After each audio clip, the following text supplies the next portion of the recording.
औज़ुबिल्लाहि मिनश्शैतानिर्रजीम बिस्मिल्लाहिर्रहमानिर्रहीम। दोस्तों, मैं आपको अपनी प्रोग्रेस दिखा रहा हूँ। अभी जो इंशाल्लाह बच्चे किए मेरे बजरीज ने वो मैं दिखा रहा हूँ और माशाल्लाह बोलते जाइए। ये मेरा पहला, ये देखें, ये माशाल्लाह इसके 1 2 3 ये 4 बच्चे हैं, 4 बच्चे। और मैं और भी आपको प्रोग्रेस आगे दिखाता हूँ, इंशाल्लाह आपको मज़ा आएगा बहुत सारा। ये एक और केज में हम अभी देखेंगे। ये देखिए माशाल्लाह, ये देख, ये देख,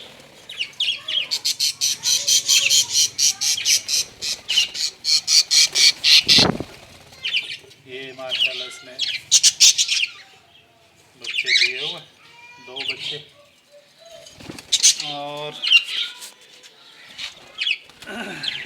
ये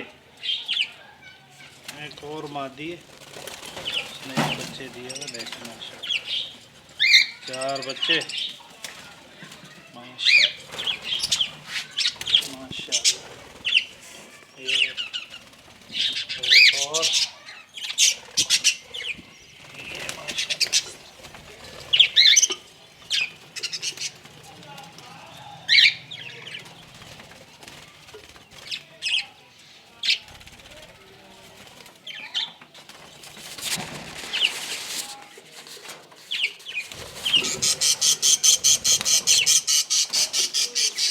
माशाल्लाह ये प्रोग्रेस थी जो मैंने आपको दिखाई। इंशाल्लाह अभी जैसे बच्चे थोड़े और बड़े होंगे तो मैं इंशाल्लाह और प्रोग्रेस आपको दिखाऊंगा। दुआ कीजिएगा और मेरे चैनल को सब्सक्राइब कीजिएगा।